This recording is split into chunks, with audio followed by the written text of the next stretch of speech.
గొప్ప మహానుభావుడు చెప్పాడు మార్క్స్. కానీ పోరాటం చేస్తే ఏదైనా సాధించుకోవచ్చని చెప్పి మన కేసీఆర్ గారు చెప్పారు. మనకు ఏదైనా సాధించుకోవచ్చని చెప్పారు.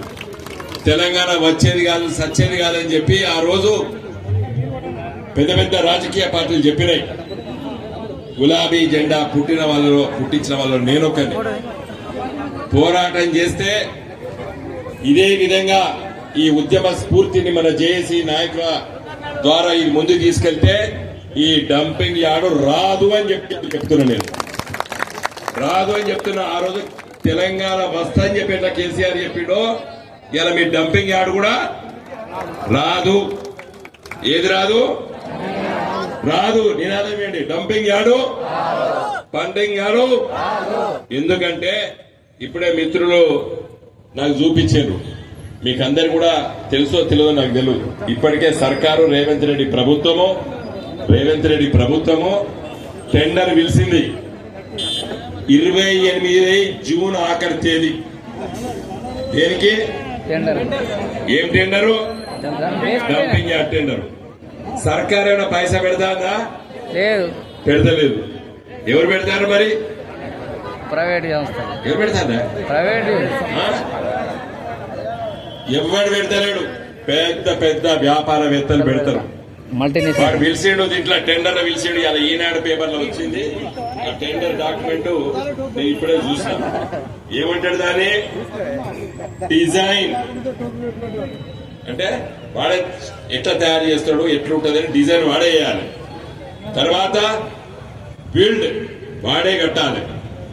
ఫైనాన్స్ డబ్బులు వాడే తెచ్చుకోవాలి. ఆపరేట్ వాడే నడపాలి.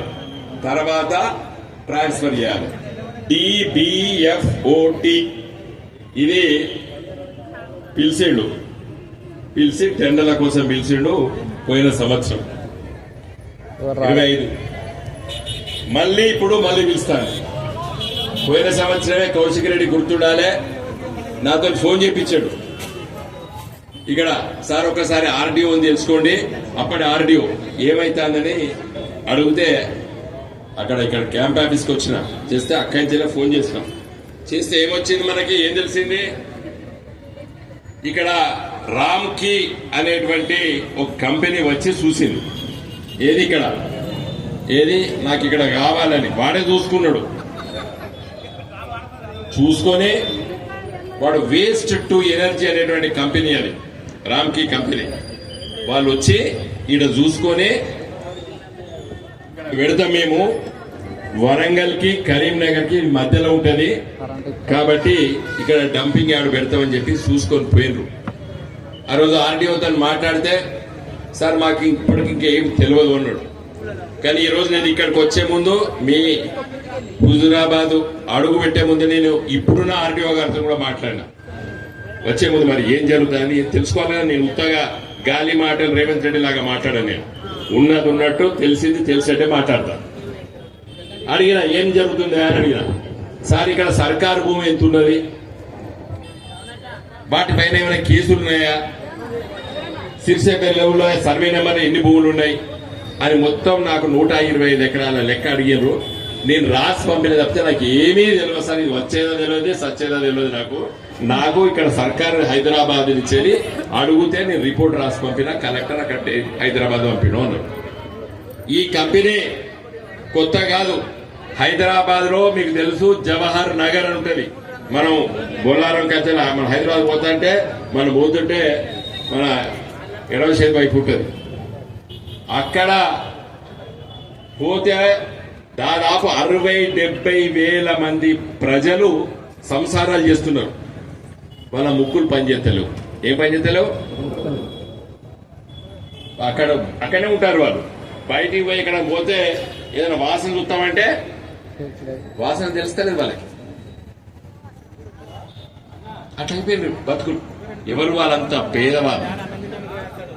వాళ్ళ పిల్లలు చిన్న పిల్లలు బళ్ళలాగా పోతలేరు. ఇది నేను చెప్తలేను. నిన్నగాక మొన్న 3 రోజుల క్రితం పత్రికలు అన్ని రాసినాయి. ఇక్కడ 20,000 మంది పిల్లలు బళ్ళలాగా పోతలేరు. వాళ్ళ సంసారాలు అట్లా అయిపోయినాయి. తల్లిదండ్రులు పేద వర్గాలు, పేద ప్రజలు. జవహర్ నగర్ మన రింగ్ రోడ్ లోపల పోయిన తర్వాత బయట ఉన్నది కాదు. మన బొల్లారం పోతాం కదా, హైదరాబాద్ బస్సులో పోతా అంటే అల్వాల్ దగ్గర ఇటు పక్కకు ఉంటుంది. ఇదే కంపెనీ 20 ఏళ్ల కింద నుంచి ఆడ పనిచేస్తుంది. మొదలు చెప్తారు మనకు వాసన రాదు, ఇక్కడ వచ్చిన చెత్త అంతా కూడా మేము తెల్లారి వరకే వాటిని ఒక రీసైకిల్ చేస్తాం. వాటి పెల్లెట్స్ పెల్లెట్స్ తయారు చేస్తాం, అంటే ఇటుక బట్టిలాగా తయారు చేస్తాం, ఇటుకలాగా తయారు చేస్తాం. అవి మళ్ళా మేము అమ్ముకుంటాం. అవి మంచిగా బొగ్గులాగా పనిచేస్తాయి. కాబట్టి ఇక్కడ మీకు ఏమీ కాదని చెప్పి మనకు చెప్తారు. ఇక్కడ ఉన్న సర్పంచులకి మన ఎమ్మెల్యేతో సహా వాళ్ళకందరికి కూర్చోబెడతారు. వాళ్ళు వస్తారు ఇప్పుడు మళ్ళా వచ్చి ఇలాంటి మీటింగ్ పెడతారు. నేను అనుకుంటాగా మీ ధర్నా చూసి వాడు ఇక్కడికి వస్తాడో రాడు, వస్తాడో రాడు. ఎందుకంటే కంపెనీలు భయపడతాయి, ఎందుకంటే వాడు అప్పు తీసుకురావాలి, వాడు జోలికెళ్ళి పెడతాడా. నేను చెప్పినా ఇప్పుడు ఏం చెప్పినా, design, build, operate, finance, transfer. అంటే 30 ఏళ్ళకి మన సర్కార్కి అప్ప చెప్తా అంటాడు. మాకు ఇచ్చేందుకు మీ భూమే కదా అని ఈ రేపు ట్రేడ్ అనుకో, నేను ఇచ్చేది భూమే, సిరిసపల్లి దగ్గర భూమే కదా, ఆ చుట్టుపక్కల ఉన్నోళ్ళు ఉంటేంది, వాళ్ళ ముక్కులు ఊసిపోతుంది నాకేంది అని అనుకుంటాడు. మనం అందరం అడగాల్సింది ఒకటే, జవహర్ నగర్ లో 25 ఏళ్లకేంచెలి ఉన్నదాన్ని పెట్టినటువంటి కంపెనీలు ఇచ్చిన హామీ ఒక్కటి కూడా నిలుపుకోలేదు. నిన్నగాక మొన్న అక్కడ పిల్లలు బడికి పోతలేరనేది కూడా తెలిస్తే హైకోర్టు ఆర్డర్ ఇచ్చింది. 3 రోజుల క్రితం పేపర్ చదవండి మీరు. ఇది మొన్న రేవంత్ రెడ్డి ఎన్నికలప్పుడు, హుజరాబాద్ ఎన్నికలు, కరీంనగర్ లో ఎన్నికలు జరిగినప్పుడు ఆ చొప్పదండి పక్కకు మీటింగ్ పెట్టిండు. మీటింగ్ లో ఏం చెప్పిండు, హైదరాబాద్ లాగా, సికింద్రాబాద్ లాగా వరంగల్, కరీంనగర్ జంట నగరాలు, ఈ జంట నగరాలు మధ్యలో ఈ డంపింగ్ యార్డ్ పెడుతున్నా అని చెప్పిండు. ఒక రోజు ముందు ఆ కంపెనీలు పోయి కలవచ్చు అన్నాను. కలిసి ఇది పెద్ద గొప్ప కార్యక్రమం చేస్తున్నా అని చెప్పి ఇలా ప్రకటించాడు. ఈయనే ముఖ్యమంత్రితో పాటు మున్సిపల్ అడ్మినిస్ట్రేషన్ మినిస్టర్, ఎవరు Revanth Reddy, municipal administration minister. ఇలా ఆయన మీదనే అడగాలి, ఈ డంపింగ్ యార్డ్ వద్దు రేవంత్ రెడ్డి అని ఖచ్చితంగా మనం నినాదం ఇవ్వాలి. ఇలా నిహార దీక్ష పట్టినటువంటి మన కౌశిక్ రెడ్డితో ద్వారా మిగతా నాయకులందరూ కూడా ఇక్కడ సోదరి మండలి సోదరులు అందరూ కూడా ఇలా municipal administration minister Revanth Reddy ఇది నేను విరమించుకుంటున్నా అని చెప్పి పత్రికా ప్రకటన చేయవలసినటువంటి డిమాండ్ను నేను ఇలా చేయదలుచుకున్నాను. ఇలా మనకు మంచిగా చెప్తారు, ముచ్చట్లు చాలా గొప్పగా చెప్తారు. ఏది వరంగల్లో నేను హన్మకొండ ఎంపీ 20 ఏళ్ల కింద ఉన్నప్పుడు కూడా ఆ రోజు మేము తిరిగినాం. ఆ బట్టుపల్లి, కడిపికొండ గుట్టల మధ్యలో కూడా తిరిగినాం. ఏది ఈ డంపింగ్ యార్డ్ వస్తుందని చెప్పి చూస్తే అక్కడ ప్రయత్నం చేస్తాం. మరి ఎట్లా వరంగల్లో కానీ, కరీంనగర్లో కానీ, హుజరాబాద్ కానీ చెత్త ఉంటుంది. ఇక్కడ మున్సిపల్లో వీళ్ళందరూ పనిచేసేది కదా, ఉండదాకా చెత్త అయితే తీయాలి కదా. తీసేది ఎక్కడ తీయాలి, ఎట్లా తీయాలి అనే దానికి నేను ఒక చిన్న ఉదాహరణ చెప్తా.